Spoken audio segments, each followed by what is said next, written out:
միջավայրային բանը, միջավայրային բարեկեցության ընկալումը հաջորդ ֆունդամենտալ խնդիրն է, որ մեր երկրում չկա։ Եվ միջավայրը չի համարվում ընդհանուր, միջավայրը չի համարվում սեփականության, ընդհանուր սեփականության զգացողություն չկա, որովհետև այո, այն որ դու կարող ես ունենալ տուն, եւ այդ դռնից տան շեմից են կողմ ինչ տեղի կունենա, ընդհանրապես մենք մեր հոգսը չենք համարում։ Ինչ որ իմաստով դա ճիշտ է, որովհետև մենք անհատապես չենք կարող այդ հոգսի տակ մտնել։ Եվ հետևաբար բա ոնց լուծենք այդ հոգսը։ Այդ հոգսը լուծվում է սենց տեղական ինքնակառավարման մարմիններով, այդ գումարը գեներացնելով, այդ գույքի գումարը բերելով միտեղ եւ այդ գույքերի դիմացի մայթը, փողոցը, լույսը, ծաղիկը, ցանկապատը եւ այլն, դիմացի մանկապարտեզը կառուցելով։ Սրա մասին է խոսքը։ Եվ այս գումարը, գույքարկի գումարը, որը մենք օրենսդրությամբ ասում ենք, որ պետք է հավաքվի գնա համայնք,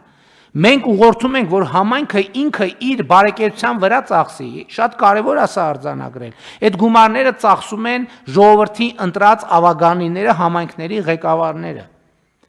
Ոչ մեկ չի կարող ասել, մենք մեր համայնքի ղեկավարին չենք ընտրել, ձայն չենք տվել, եկել են կեղծել, չեն կարող այդպիսի բան ասել։ Էս էլ դնենք մի կողմ։ Այս վերջերս մենք ընդունեցինք մի նոր կարևոր մեխանիզմ, որը գնալով այդ մեխանիզմի ծավալները մեծանալու են, դա մասնակցային բյուջեն է,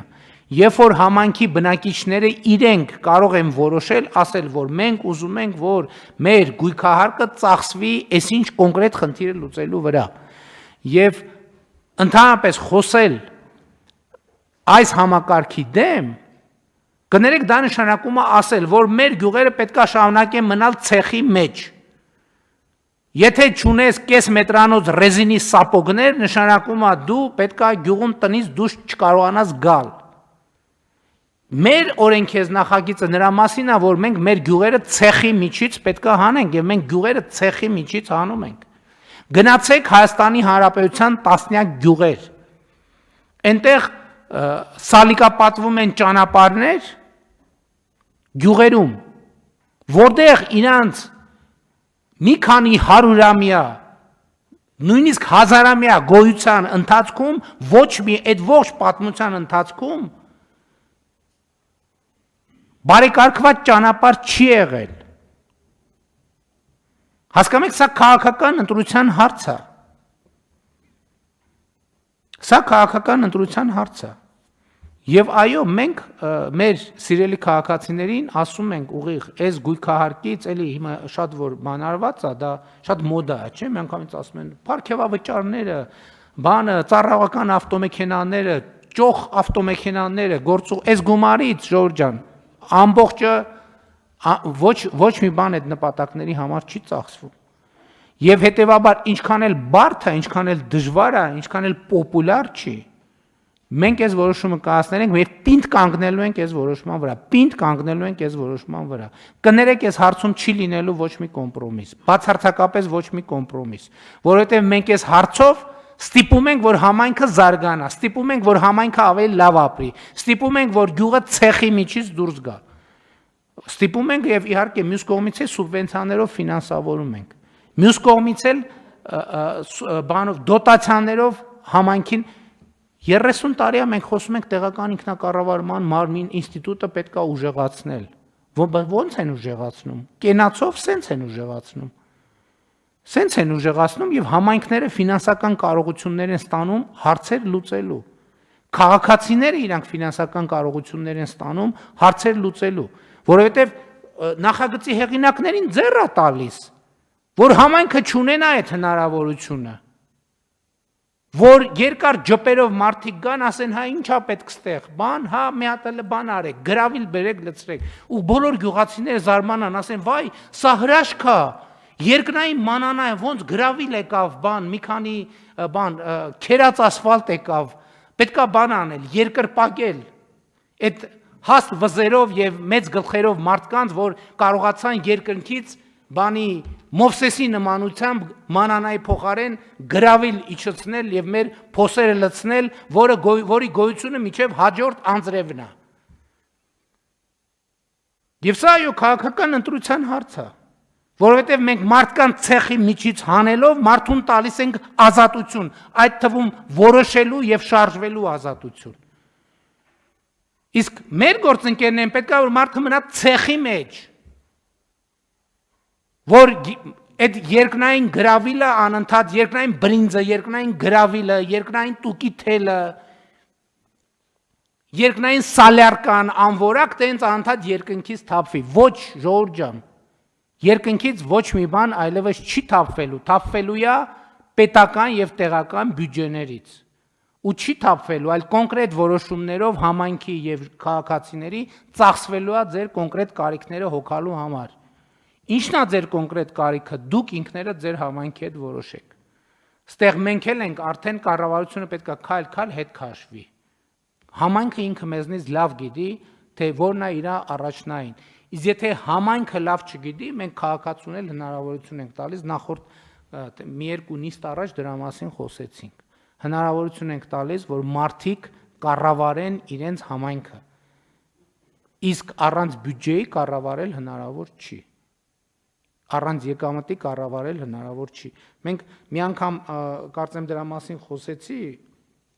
այն խորհրդային միության չգիտեմ, գուցե հիմա էլ կան որոշ տեղերում այդ կոլեկտիվներում որ կար, չասում էին լատարե են խաղում, որ աշխատավարձերից հիմա էլ կա, հա, այսինքն կուտակվում է գումարը եւ ծախսվում է այս գույքահարկը բոլոր քաղաքացիների համար դա է, որովհետև լատարե են խաղում, այսօր մեկի բակի դիմացնեն բարեկարգելու, մյուս օրը կողքի փողոցնեն բարեկարգելու, այն մյուս օրը երրորդը, այն չորրորդ օրը զբոսայգին, այն հինգերորդ օրը շատրվանը, վեցերորդ օրը մանկապարտեզը, յոթերորդ օրը չգիտեմ գրունտային ճանապարհը եւ այլն եւ այսպես շարունակ։ Եվ սա պետք է լինի մարդկանց ընկալումը այս օրենքի եւ այս համակարգի մասին։ Եվ սա այն դեպքերից է, որ ես, գիտեք, շատ են ասում մեր մասին էլի մեր ընդդիմախոսները եւ բաները եւ ընդդիմախոսները եւ չարախոսները, որ սա թույլ կառավարություն է, թույլ իշխանություն, թույլ կառավարությունը չի կարող այսպիսի որոշումներ կայացնել։ Ուղղակի չի կարող։ Մենք կայացնում ենք այնպիսի որոշումներ, որ 30 տարի անընդհատ քննարկվել է տեսականորեն եւ այլն ու չի կայացվել։ Ֆինանսական համահարթեցման մասին օրենքի նախագիծը, որով դոտացիաների հետ փոփոխություն, գնացեք, հանեք արխիվը, տեսեք, որ թվից է Հայաստանի Հանրապետության կառավարության եւ ազգային ժողովի օրակարգում։ Այդ օրենքը նույնիսկ առաջին ընթերցմամբ, եթե չեմ սխալվում, ընդունվել է 2007-8 թվերի կողմերը։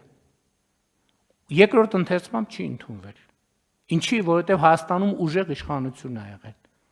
Այդ թվում նույն պատճառով, որովհետև ձեռ չի տվել ցեխի միջից հանել։ Բա որ ցեխի միջից հանեին, ո՞նց էին ընտրակաշարք բաժանելու գրավիլի, ասֆալտի, չգիտեմ ինչի տեսքով։ Մեր երկրում էլ եմ ասում, այն օր Գյումրիում եմ ասում, թեմաներ կա, որ արդեն մարդիկ չեն հիշում։ Ոչ մեկ չի հիշում, որ ասֆալտ հասկացությունը ուղիղ կապված էր ընտրությունների հետ։ Կար ընտրություն, կար ասֆալտ, չկար ընտրություն, չկար ասֆալտ։ Ընդ որում տեխնոլոգիական լուծումներ կային, հավաքովի ասֆալտ, փռում ես, ընտրվում ես, մնում ասֆալտը, չես ընտրվում, փաթաթում տանում ես մինչև հաջորդ ընտրություններ։ Այսինքն մարդիկ մոռացել են, որ Հայաստանում ընդհանրապես տենց բան է եղել, հասկանում եք, մոռացել են։ Այն ասֆալտը, որ մենք հիմա ուղակի անում ենք, եթե ընտրական տրամաբանության բան էինք, մինչև 2082 թիվը այդ ասֆալտով կարելի էր ընտրություններ անել, հարգելի գործընկերներ, առանց չափազանցության։ Բայց մենք այս մեր գործիքը, հասկանում եք, ես ուզում եմ սա ճիշտ գնահատվի սրա քաղաքական իմաստը, այն գործիքը եւ լծակը,